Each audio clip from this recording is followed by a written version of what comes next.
It's the Opperman Report. And now, here is investigator Ed Opperman.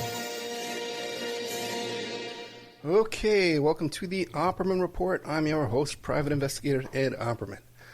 You can find me at Opperman Investigations and Digital Forensic Consulting by emailing me at oppermaninvestigations@gmail.com. You can check out our Patreon, the Opperman Report Patreon. They're all called Opperman Reports. You know. Really proud of some stuff I just put up there recently. One is an old repeat, but with the ads cut out, commercial free. Las Sandinistas, about the women of the Nicaraguan Revolution, back in the 70s and the 80s, 1979. So it's an excellent documentary that I recommend to everybody. Want to check it out on our Patreon. Also to with Dr. Juliet Engel, Angels Over Moscow, Death and Human Trafficking in Russia. I had her come on twice. Very interesting woman, and her experiences with the human trafficking and stuff, and a lot of stuff, a lot of famous people too. Stop Cop City is about this giant police training city that they want to build in Atlanta. It's like 300 acres or 300 square miles. It's insane, the size of this thing. It's the largest in the world.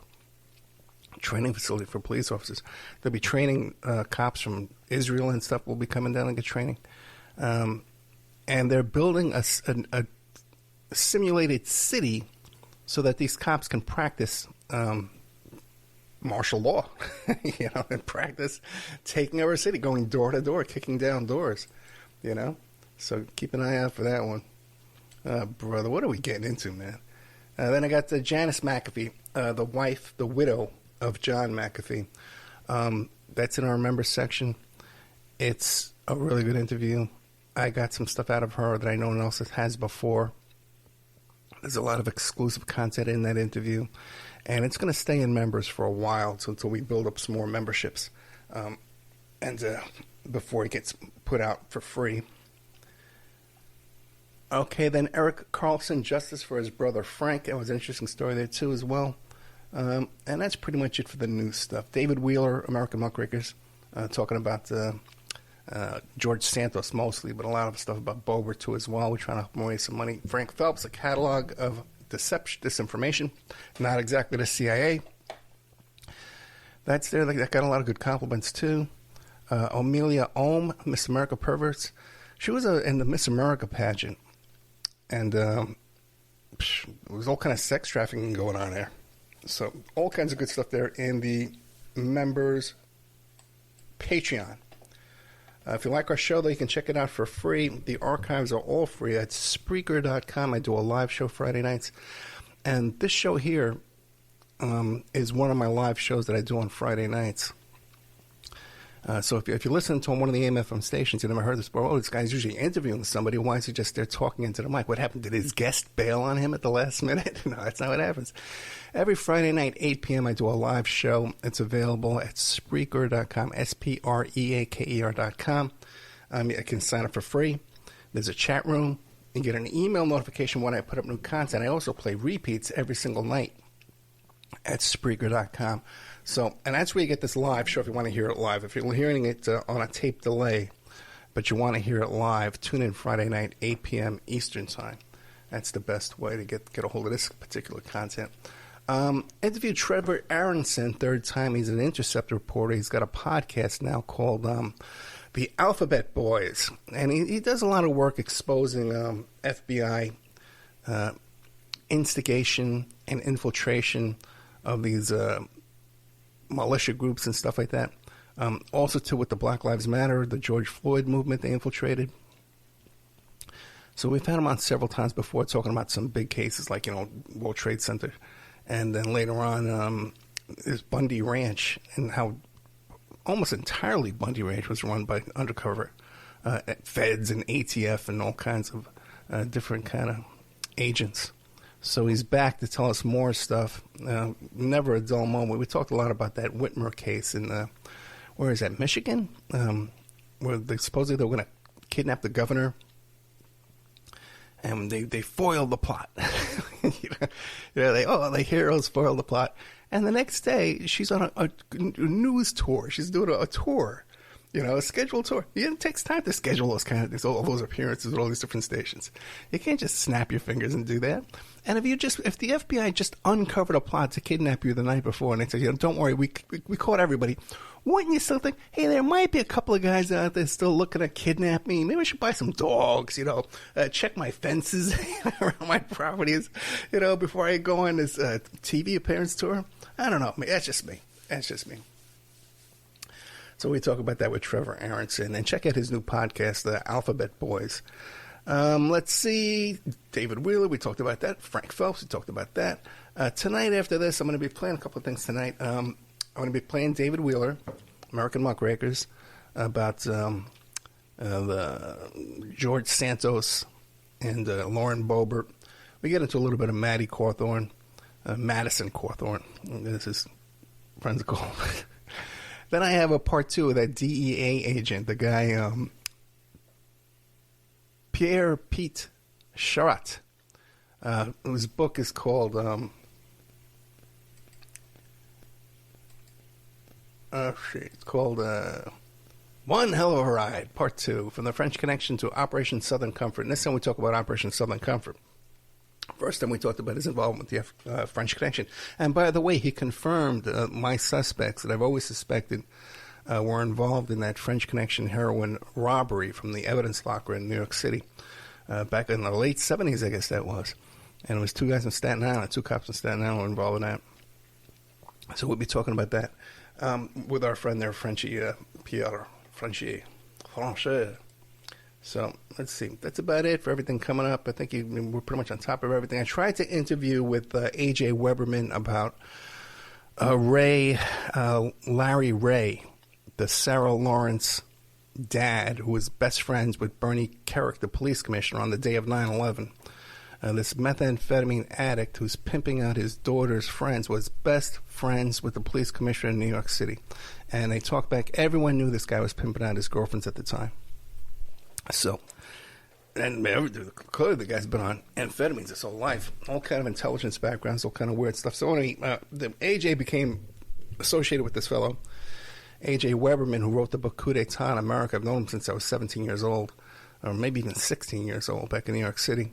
Hung out with John Lennon. He was an expert on Bob Dylan.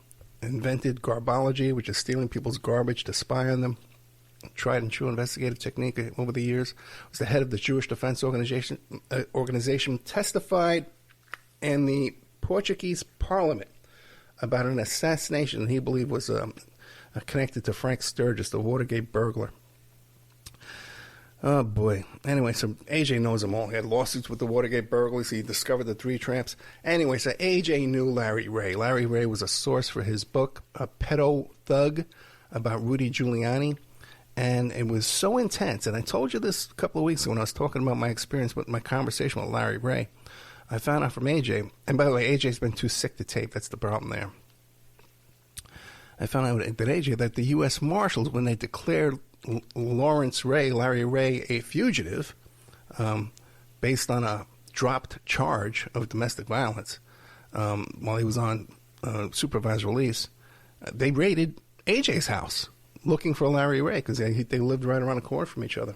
So we're going to get that full story as soon as AJ's feeling better. He had COVID, and he's getting some kind of treatment this week. I don't know what it is, man. But keep him in your prayers. Good old A.J. Weberman. He's out there. He's out there. Oh, boy. Okay. Tonight's show is called... I can't see the title. I'm going to look someplace else and find it. But it's something about counterfeiters, con men, frauds, and I think this guy also faked his own death. Before I started the show tonight, I binge-watched that Netflix series, Made, about the young woman. She's the victim of domestic violence, and she has to escape the house with her young daughter and go and become a maid and live at a domestic violence shelter. And, everyone's failing her all around her. Even some kind of well-meaning suitor, and everybody was just, well, we couldn't catch a break. And, I got to just remind, Vic is the one, my daughter's the one telling me to watch this movie, and just remind me so much of when we were going through our custody and divorce and all kind of the hell we went through. And one thing I've never, I think I might have mentioned this in passing a little bit, but I started doing the show 10 years ago, 2013, in September. This September it'll be a 10-year anniversary.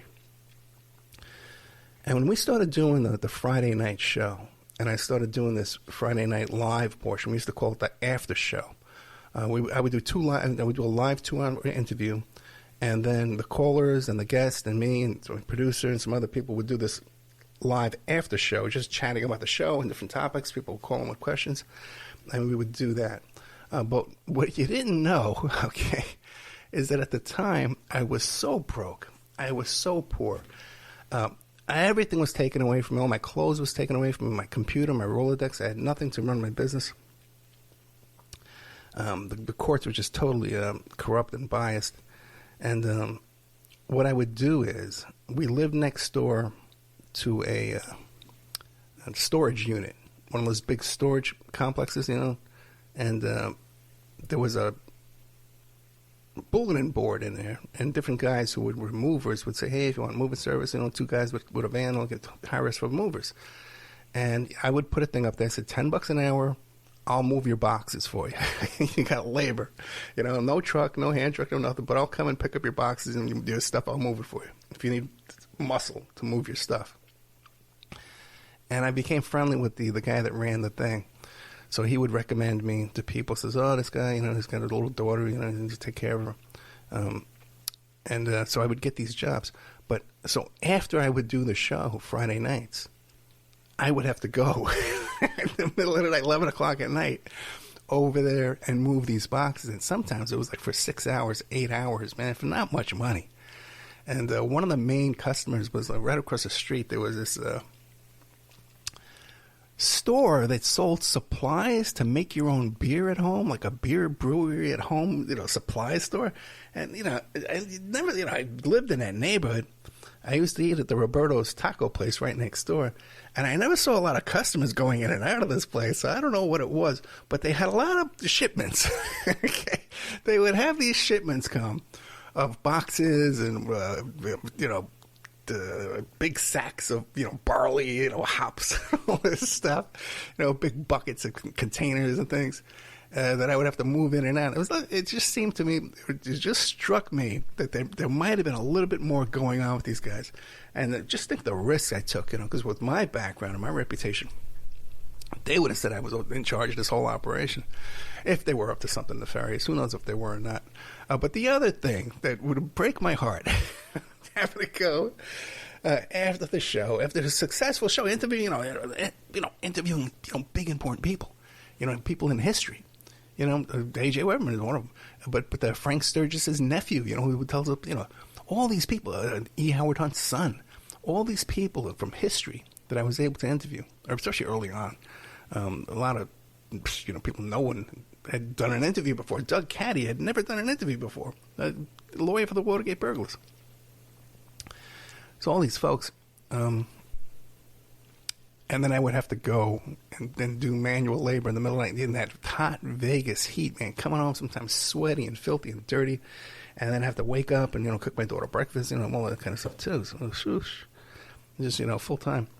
And, but to add insult to injury, back in the old days when I still lived in Staten Island and I had some money put together, with some friend of mine, this guy was always like a little insulting to me, But he says, Ed, you should take your money, you should invest. I saw this thing, it was a storage unit, and there's really not a lot of work involved. You have enough money to have this thing built, you can rent the land or buy the land and then put up these storage lockers, and then all you got to do is just sit there, when people come, you give them some a lock, you sell them a key, they sign the lease. He says, you could do that. So here's this guy. His opinion of me was so low that, Ed, you're so stupid. You have no talents and you have no knowledge and education. That here's a simple-minded job for you to do. You know? And that little insult, 40 years ago. But I would be, every time I would see that storage unit, I would think about that story from my old buddy Chris. Hey, so anyways, that's what we're going to be talking about tonight. But before I get to that, last week I told you that I had 3 stories that I wanted to tell, really to fill up time. What is this?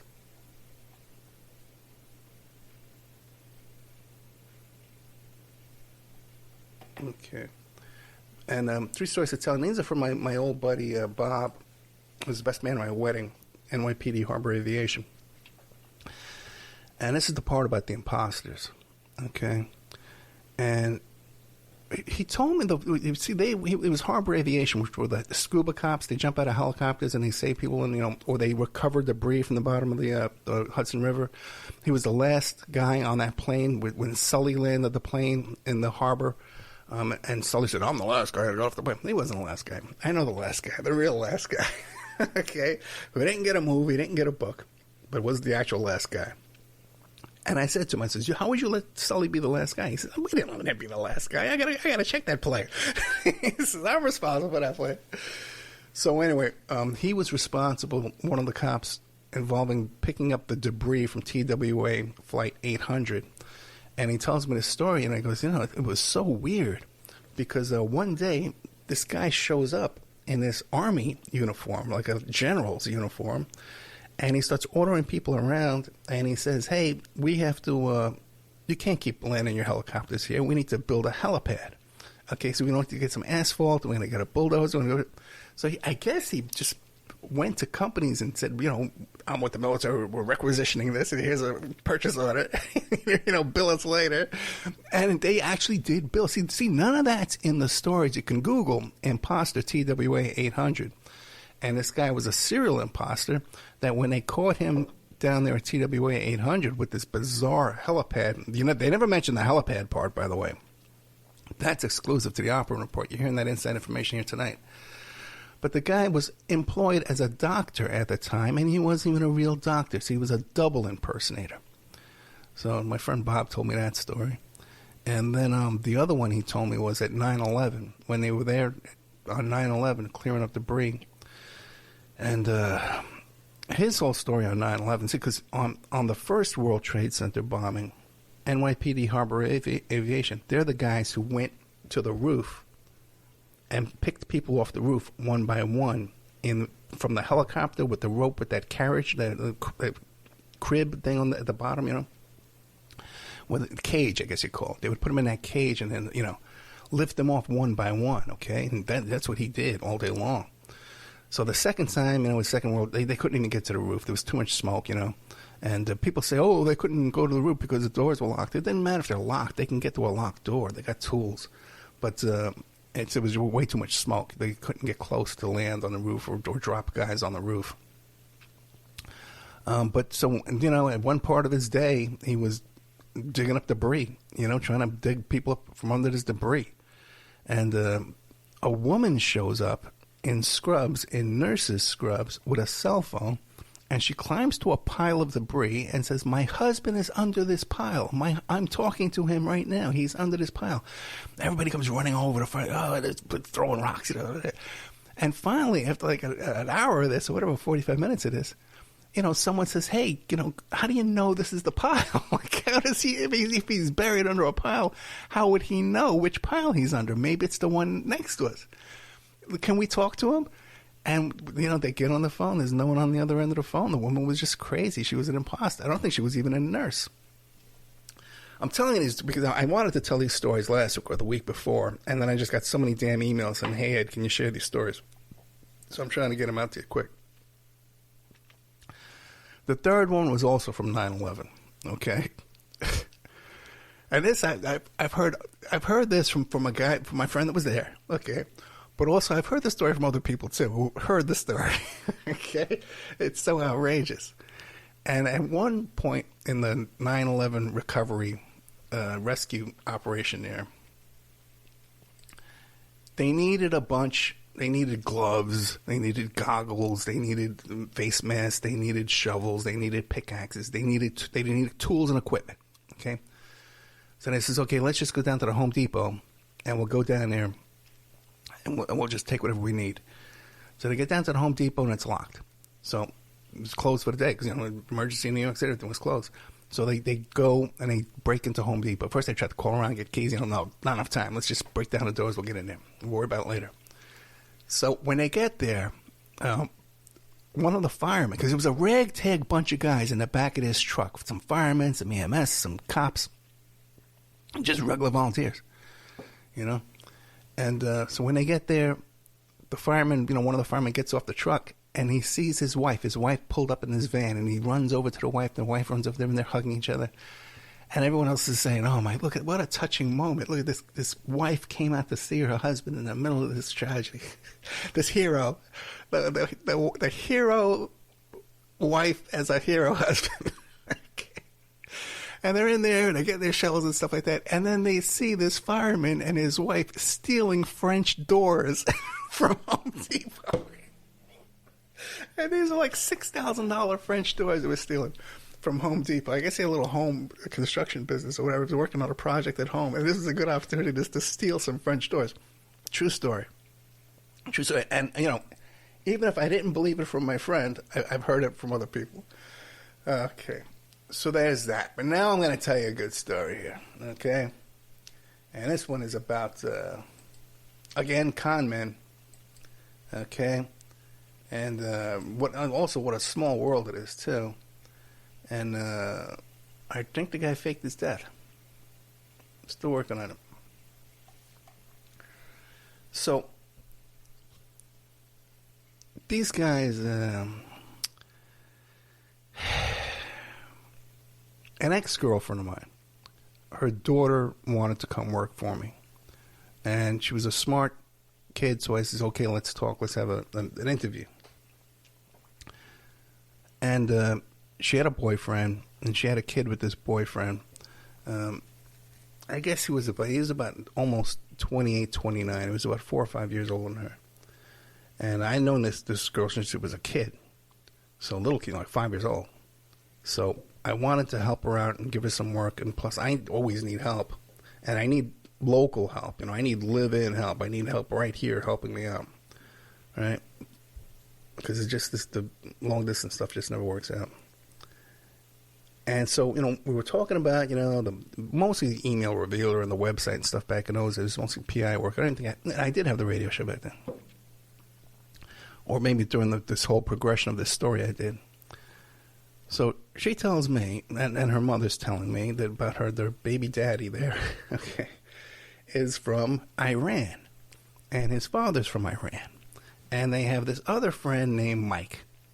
Okay? And Mike would call himself Mike the Investor. Okay? Mike was Mike the Investor. And, I had a meeting with Mike. He wanted to invest in my business and help me out. And the guy was just so obviously shady. He was so obviously a con man. I wasn't going near this guy. Especially with the kind of confidential stuff I have. A lot of delicate matters I'm working on. I'm working on some big stuff right now, man, that I'm not feeling very confident about. And if we're successful, it will be major news. It'll be a huge story. We'll unseat well-known public figure, politician. And either the story will be, hey, everything we thought is real and true, and here's the proof, or hey, these guys are full of it. Okay, and we're gonna find, and we'll get to that part at least, see what's going on. But I'm not feeling very confident. Okay, but anyway. So good old Mike. At one point, Mike the Investor, the phone number he gave me, when I would call it up, they would pretend it was some kind of brokerage firm or something like that. And then when I go to meet him, he goes, "You can trust me. Ask my wife. You can trust me. I'm honest. Ask my wife." I knew the guy was a con man from the minute I met him. So between him and the Iranian, I start to get more information about what's going on with these guys. And it turns out that the Iranian and his dad had this machine, okay? And I've heard of this machine before. They had a machine that could make $100 bills. But the only problem is, and they were really good $100 bills. You couldn't tell they were fake. The problem was it cost more than $100 to make. Okay, but they had the machine. This machine existed in Iran. Even the Iranian government was using it one time. This is all real stuff. They had this machine, and the problem but it cost more to make the money. There was no profit. Okay, it was an expense to use this machine. So they started luring people into Las Vegas with large amounts of cash, and they could show them with small amounts of cash. Hey, look, watch us make these $100 bills. Now come back with $100,000, $200,000, and we'll make you a millionaire overnight. Okay, come back. We don't want 100,000 in tens. We're gonna sit here all night. We're gonna do it with you. Okay. And then when the guy would come with his suitcase full of money, and one guy was like this infomercial guy. I've tried to track down his name and find out who he is, just for the purpose of the story. I was going to tell this story on Patreon, but I just never got around to it. And then I needed some content this week, so I figured I'd tell you this story. So what happened was they came up with this plan to invite this infomercial vitamin guy to a hotel in Las Vegas. And when he shows up with his money, some guys come kicking in the door. FBI, DEA, Secret Service. It's a stick up. Give us the money. It's a stick up. To make a long story short, so they would rob the guy of his money, and then the guy, thinking, the guy would think, okay, well, it's the DA that did this. This is the Secret Service that did this, not DEA, FBI or Secret Service. And hopefully he wouldn't go to the cops because, they were all committing a crime together. But this guy went to the cops. Now, not only did they take down the son, they took down the father, and I think even Mike had some trouble too. I'm not 100% sure what happened with him. But how things turned out, okay, ultimately with this bunch, is the son testified against his own father, okay? Because one of the things they hired me to do was to find out when their father was getting out of prison and to find out what the ultimate charges was of their dad. And so, because they screwed over the dad, man. They ratted out their father, okay? Now, I know guys facing time, man. A couple of guys out there, there's stories they've ratted out their family members and their fathers and stuff. But my God, I have no respect for that. Okay. That goes without saying. And in the midst of all this, they become informants for U.S. Secret Service because the Secret Service investigates counterfeiting. Okay, if you didn't know that, they don't just protect the president. One of their things is counterfeiting, is that they investigate and they prosecute and they charge people with. And these two guys are telling me, Ed, they love us because we're catching bad guys for them. Okay, is what they're telling me with their scheme to bring these guys in.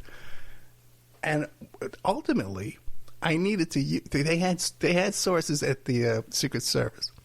And they're telling me we can ping cell phones. Okay, and when you ping a cell phone, there's a way to send a signal to a cell phone to reveal its location.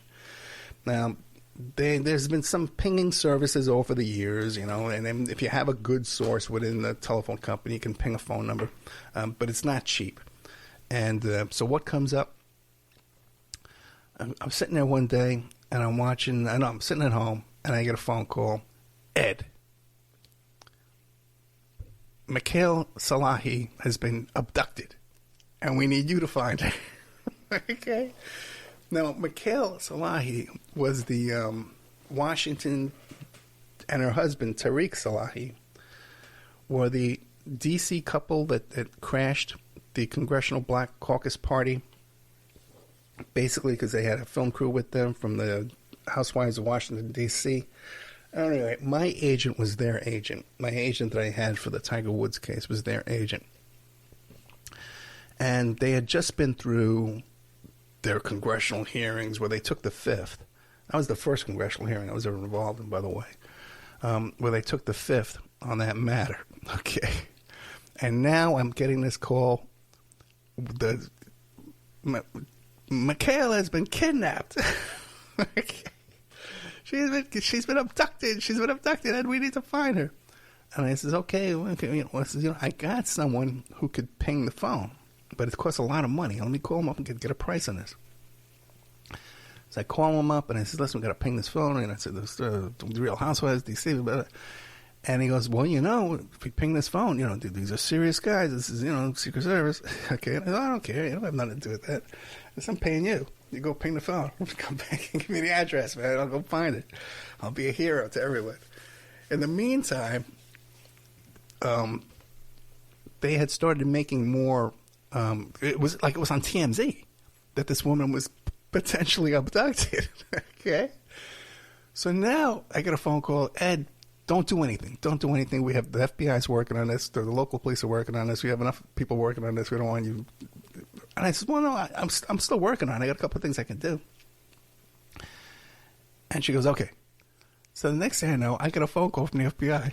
Okay. They tell me, you have to cease. You have to cease all operations, all of us, everything you're doing. You have to stop. Okay. This is we're giving you an order. Okay. This is a lawful order. Okay. And I said, no. You can't do it. You can't tell me to stop this. This is an active investigation. No. You can't tell me. I promise you. I know that you can't tell me to stop, this type of investigation. I'm not interfering in your investigation. I don't even know what your investigation is. Okay. So, but ultimately I backed out. Okay. Ultimately I backed out. And very shortly after that, they did locate Mikhail Salahi, and it turns out she was not abducted, but she had a wild, passionate love affair with Neil Schon from Journey, and she ran off to be with him. And it was so embarrassing, too, because it turns out later on that there was pictures of Neil and Mikhail and Tariq all in the same picture, and with Neil, obviously there was stuff going on in the background. And then it became even more tacky after that because Tariq started selling her used panties on eBay and stuff like that. Just crazy stuff. But I always said that we should press release this, saying that shortly after my consultation with the FBI, we recovered Mikhail Salahi. But, they couldn't push the envelope that far. Then even later on, to show you what a small world it is, the Iranian kid, at one point, he and a friend of his ran across this huge field of marijuana in California. And they said, woo, jackpot. Let's start picking these plants. We'll throw them in the trunk of our car, and we'll skate out of here with all this free marijuana. Well, wouldn't you know it, the free marijuana belonged to someone who's been on this show. Okay. Another one of the guests that's been on this show, who's like a former organized crime type, that comes on here and talks about how they were reformed and they're not doing any crime anymore and they're speaking at school and all this kind of stuff like that. So turns out the field belonged to this guy, and the guy showed up with a bunch of bikers to where these, this Iranian kid was staying and says, hey, man, you just ripped off the wrong people. We just want all the pot back, and then you go about your way. We're not going to hurt you. But it was just kind of funny how it's such a small world, Oh, boy.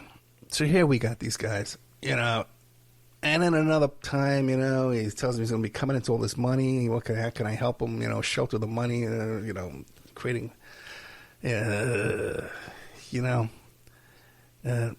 sometimes you like the hair on the back of your neck just starts standing up. One of these guys trying to set me up into some kind of crime here or something like that and trying to lure me into something, and then they got something on me. So the hair on the back of your neck starts standing up, and I'm not getting involved with that. So here we are now. Oh, by the way, too, the dad did get out of prison and got $40,000 PPP money. Okay?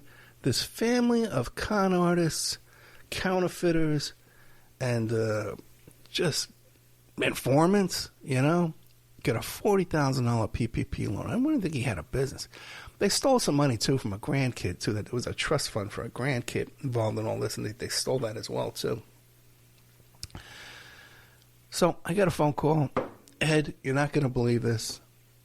I heard from Mike the investor that the Iranian kid died in a car accident in Arizona. And the accident is so bad that he's unrecognizable. And right away, I'm hearing this with this bunch.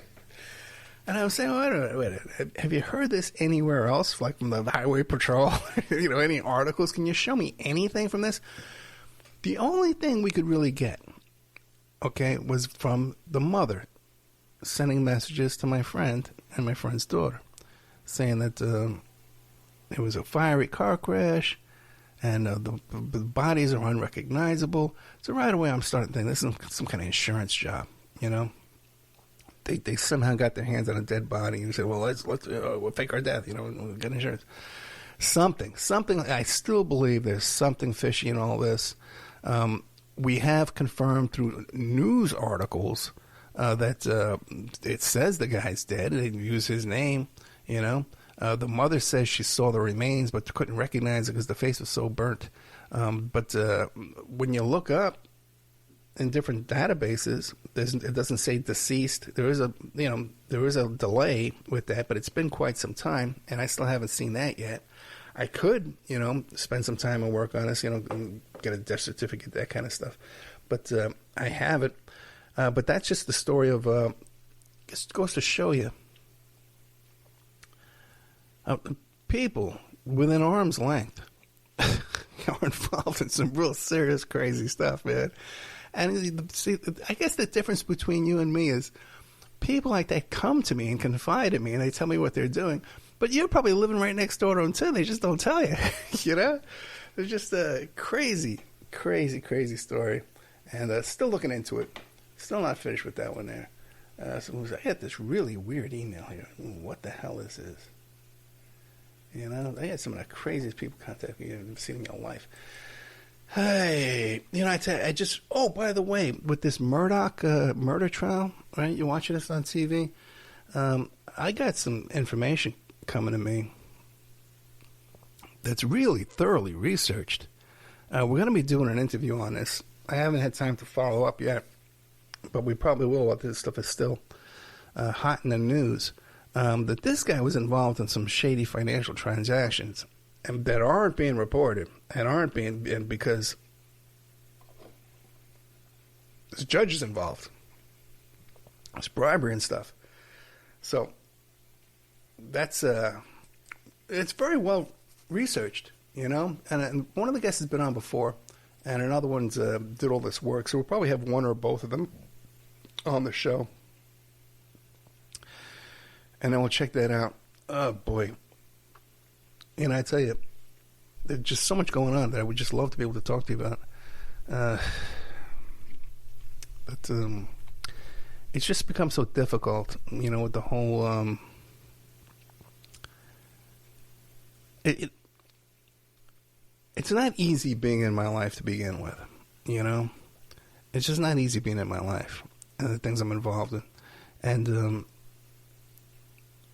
even when, I'll have a new girlfriend and stuff like that, and she's like, well, what do you do? And I say, I'm a private investigator, I do this, and lawsuits, and I do.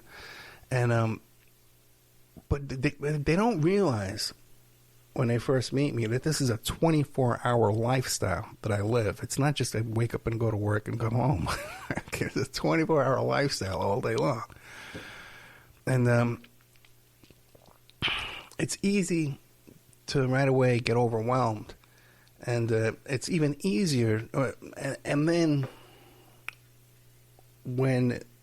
because there's just so much opposition just to what I'm trying to do, that a lot of people just can't handle it. They just can't handle it. They can't deal with it. And it's just too much. And I'm so careful, too. Like, if I'm dating somebody, I won't post a picture together or anything like that, or mention it on Facebook or something like that. I'm so careful about it. But the scrutiny is so bad that,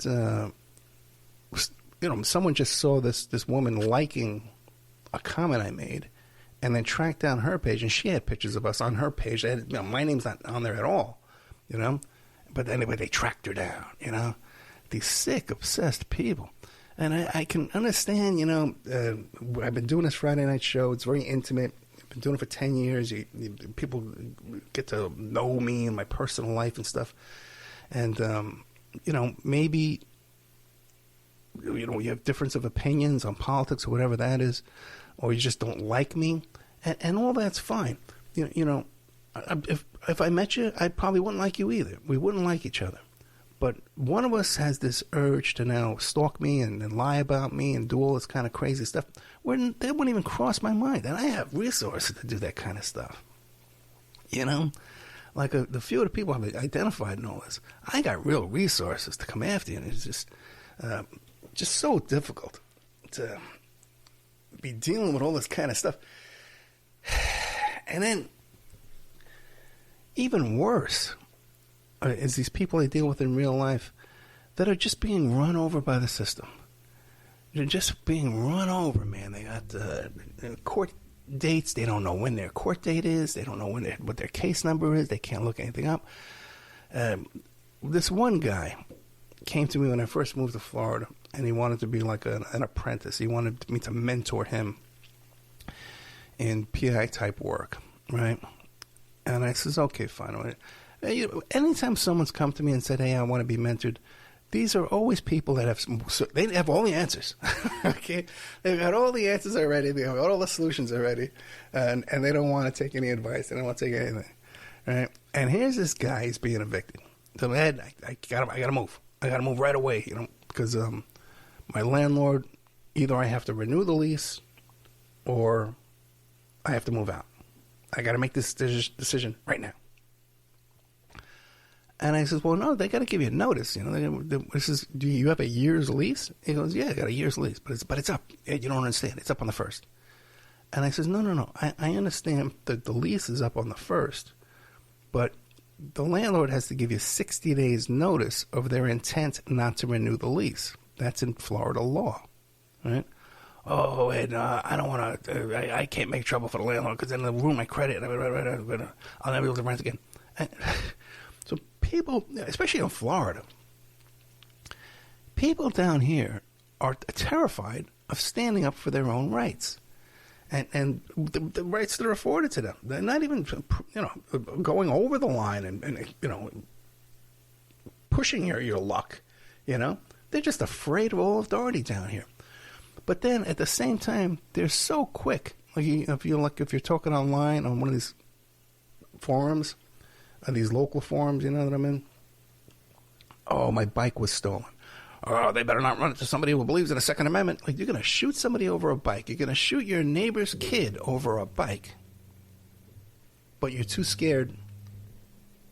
You're too scared to write a letter to your landlord saying, hey, these are my rights under Florida law. You can't. I'm not leaving on the 1st. I have until 2 months from the 1st before I have to leave. Okay?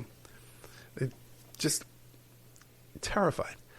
They're terrified to deal with collection agents. You know, when I was living down there in Bradenton, and this was during COVID, the property managers went around to all the people who were struggling and went to them and says, we're here to take this property back from you. We're here to take the property back from you if you have to move out, with not even filing in court. By that time, we couldn't even file an eviction in court. There were no eviction papers, no summons, no nothing. And you'd watch these people packing in fear and moving like 24 hours later. Just because someone knocked on their door and said, hey, you got to move. It's just mind-blowing. All these people I just see being just run over by this system because they don't know their rights, and they're afraid to exercise their rights. And that's just something that's just almost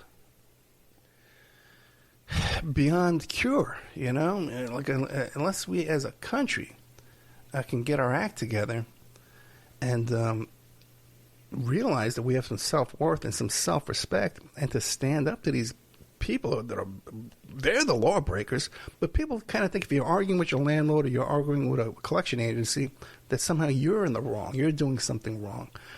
But it's really not. Like, I'll give you an example. When I left Vegas, Cox Communications there, the day we were moving, the last day we were moving, while everybody was exhausted, and I took my car, pulling a trailer, and I went to Cox Cable to drop off the cable boxes. And I sat there online for a good 45 minutes. I give the guy the cable boxes. I said, okay, we're done. We're all done. Next thing I know, 6 months later, I'm getting a collections on my credit report. And I says, what the hell is this? I paid you. I paid you the cable bill. You know, I ran up a $400 cable bill. Why didn't my cable get shut off? He said, well, you never returned the equipment. So I sicked Donnie out of my credit repair guy, right? And they sent me a letter saying, we've launched an investigation. We found the equipment. It's coming off your credit report. They didn't even say they're sorry, but it's resolved. Okay? And then here it is, man. Another year later, they just sent it to another collection agency. I don't have that letter anymore. You know, you got to save all those damn letters. But I don't have that letter anymore. Oh, boy. I'd say I hate to talk about, complain about stuff like that. I could do it all day long, okay? But I'd say I got Sirius satellite radio in my new car, and I like to listen to Howard Stern. I don't know if you've listened to him lately, okay?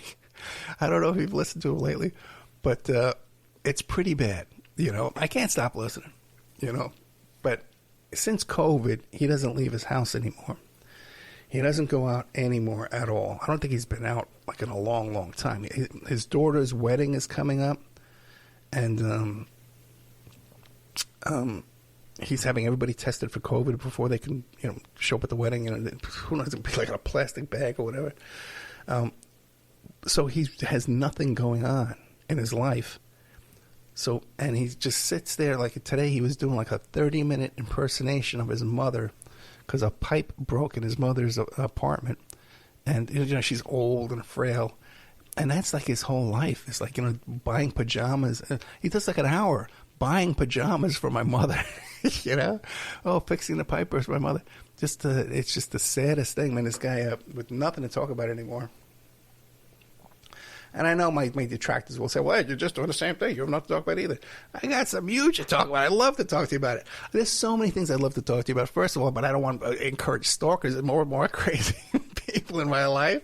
One thing, okay, I can't talk about personal stuff anymore. But the other thing, I'm working on a really, really, really big historical. If this thing comes out, you know, this is historical. I'm not working on anything. Oh, my God. Okay, I think we're just about out of time. I should do it again this week and say, hey, I've got 3 stories I want to tell you.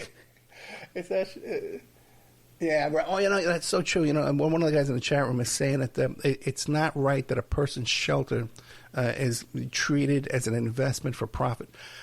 That is so true. This idea that housing is not a human right, that we shouldn't be encouraging more home ownership. You know, if you can pay rent, you can pay a mortgage, because a mortgage is less than rent. And your ability to pay rent should be your credit report on getting a mortgage. And we should have government-backed mortgages, you know, to make it easier for people. And forget this, with this, where you're only paying off a small percentage of the principal in the beginning of the loan. That's all skewed too, you know, with paying hundreds of thousands of dollars in interest on a $100,000 loan. So the whole mortgage, private property thing. And the one reason why I'm not a communist, why I'm a socialist, is I do believe in private property. And I do encourage people to be property owners. It is a good investment, not to rent out, but at least to live there. But we have to make serious changes, man, to our society, and to our fellow man, and how we look at our brother, you know, in the skin. We shouldn't all be competing with each other for these little grains of crumbs here. You know, we should be standing shoulder to shoulder, fighting back. All right, guys, but we're out of time. Coming up next, I think I'm going to play David Wheeler next. American Muckrakers, about George Santos and Lauren Boebert. And then after that, we'll play that DEA cop about the Operation Southern Comfort, which is really interesting, too, because the guy who was running this big cocaine smuggling operation, his defense was he was working for the CIA. And there was a prison escape with this guy. And in his defense, he says, it was the CIA that broke me out of prison. Now, I've always talked to this guy, Pete. He's a nice guy, okay?